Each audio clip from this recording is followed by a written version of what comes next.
Hey, what's up, everybody? Thanks for attending this little quick tip.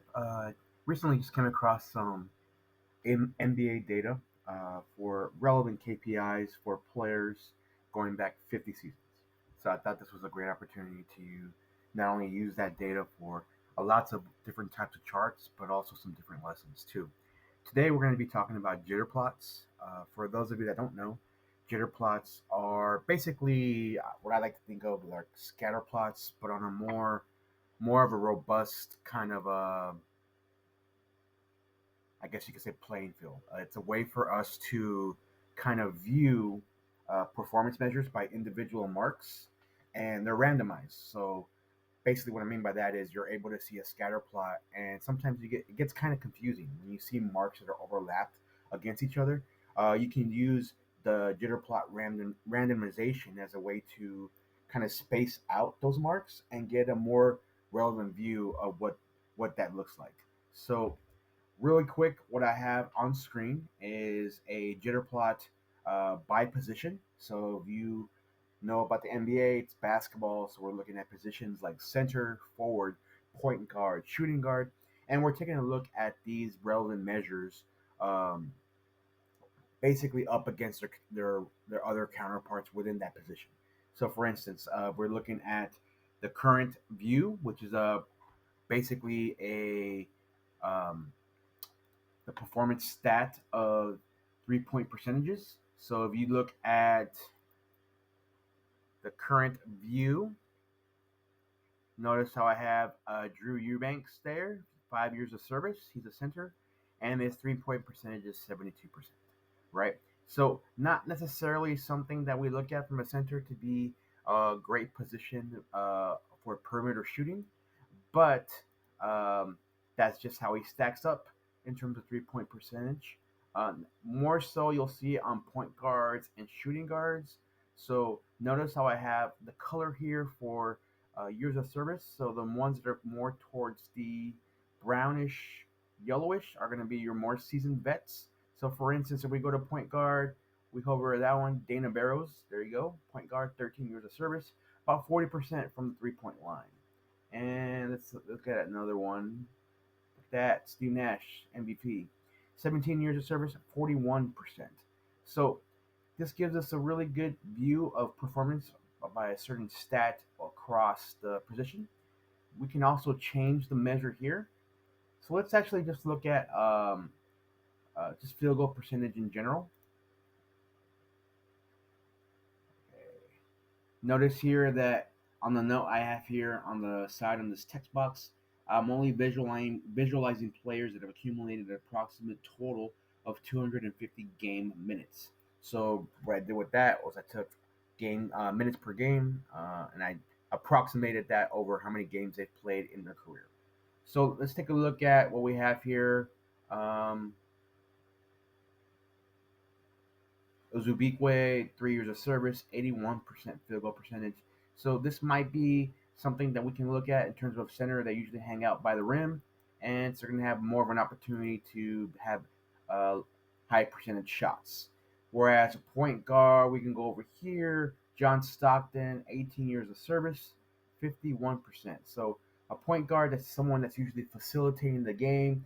But then again, when he has the open shot, as he is a quick point guard position player, he'll take the shot and has made it 51% of the time. Okay, let's go to one more measure really quick. We'll go to, let's try points per game. All right, check this out. So we're looking here at points per game on average, which one of these positions and which players in those positional cohorts actually have a really good points per game production over their career. So let's take a look at center really quick. And I like to look at not only the ones that are at the very top. So notice how Joel Embiid, 9 years of service, 28 points per game. Still active, so we can expect that year of service to keep going and keep building as we go out throughout the future. Let's go to some other ones. Look at that, 19 years of service, Kareem Abdul-Jabbar, 22 points per game. So this immediately, from a jitter plot perspective, shows you uh, all the players within their positions, but then which ones really kind of, you know, sta- uh, are which ones are actually outliers, and in this case, the outliers are particularly your well-performing players. So we go to forwards. Let's look at this one. It's really dark here. LeBron James, active, 20 years of service, 27 points per game. Some may argue he's not a forward. Some might argue he's a forward guard. But for the sake of this visualization, I went ahead and did some combination grouping. So, sometimes they're listed as forward guards. I just bumped it to forward. Okay, shooting guard. I know who this is. Michael Jordan, my favorite. 29 points per game over 14 years of service. Um, Definitely makes sense. He as a scorer by trade, so he's gonna make create opportunities for himself to make points. And that's one. Kobe Bryant, rest in peace. 19 years of service, 24 points per game. So I like using the jitter plot here by position, so you can definitely see which marks, and in this case, which players are outperforming their other counterparts within that position, and which ones are basically distancing themselves from the pack. So, for instance, a lot of the shooting guards you'll find themselves here. Notice how it's all blue. So on average, you're gonna get your points per game mark around this area, and look at the average reference there. It's about 8 points per game. But then, as you see, as you get more tenure, more years of service, you'll start to see a lot of those marks kind of basically move away from the average and be more of a well-performing mark. So we'll look at one more. Ray Allen, 18 points per game, shooting guard. And notice here the forward, on average, 7 points per game. But then your more well-positioned marks that are, darker, are going to have well above average performance for that against that average. All right. Again, I made this in story mode, so let's take a look at this again. We did the same thing, but now I only did it specifically for players that weren't born in the United States. So we can look at only foreign born players and how that stacks up against other foreign players, right? So let's take a look at this is by country. So notice that what I did here was I took a look at the top 10 countries of representation, and I'm only showing the top 10 countries. So for instance, this makes sense. We look at Germany. Obviously, Dirk is there as the best German-born player there in the NBA. Some may argue the best foreign-born player. I'm definitely in that camp. And then we look at Spain. There's Paul Gasol, Mark Gasol, his brother. Canada, Steve Nash, 17 years of service, and we can already see a less tenured person there. Andrew Wiggins, 9 years of service. Shea Gilgis Alexander. Okay, Australia, Ben Simmons. So you can definitely see from a country point of view who is, the highest performing, in this case, German in Germany compared to other Germans by this performance stat. Let's take a look at it by 3 point percentage. There's Dirk there, 37%. But then you also have JoJo English there in just 2 years of service, 47%. You could make some conditions here saying we're only going to look at players that have more than 5 years of service, maybe make this more fair. Whereas 1 year of service, you could have only tried a 3 point shot, 20 times out of your career, and you've garnered a higher percentage than someone that has 20 years of service. Obviously, it's up to you as a developer to, make this more of an average playing field as you see fit. So this is my story point here for foreign-born players. Last one. I wanted to take a look at perimeter shooting, and what I mean by that is 3 point uh, shooting over time. I do have 50 years of data, so what did I do? I created jitter plots for every season. So it's a really busy visual here, but the key thing to point out here is you're seeing a high concentration or proliferation of perimeter shooting over the last 50 seasons. So we have, as of 1980 here, and we see NBA 3 point attempts. So this is not 3 point percentage, it's actually 3 point attempts.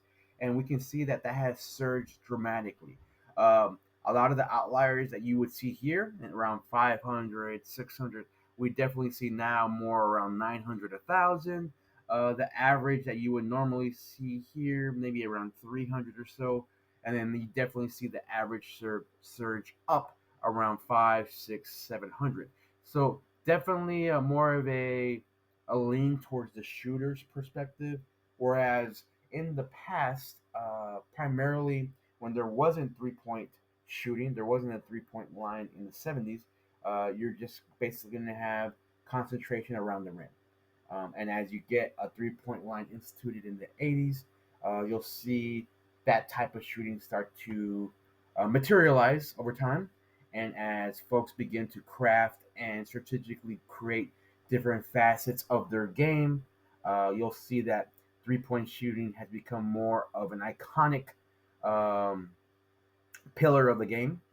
Definitely now.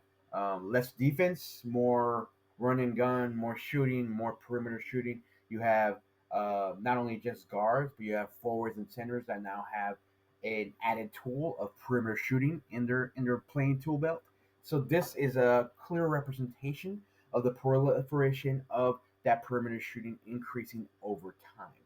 Again, definitely liked how I used jitter plots here to kind of show the concentration or the clustering of that perimeter shooting in points attempted over time. So, really quick, just to kind of summarize, jitter plots is a great tool, a great way to show a scatter plot of some type of measure over many marks. But instead of a scatter plot where a lot of the marks are overlapping, you can kind of create a randomization of those scattered to basically make more of a horizontal overlay of these marks and get a clear representation of which marks are emerging over most of the marks. And if you add a different tool like a color palette to your jitter plot, you can kind of get a kind of an added functionality or an added insight into that jitter plot as well in terms of year of service in this use case scenario. Hope you guys liked this quick kind of view into jitter plots and how I used it over the NBA data that I came across. Let me know what you all think and what are some other things that you feel would be a great benefit in using jitter plots. All right, thanks a lot and take care. Bye bye.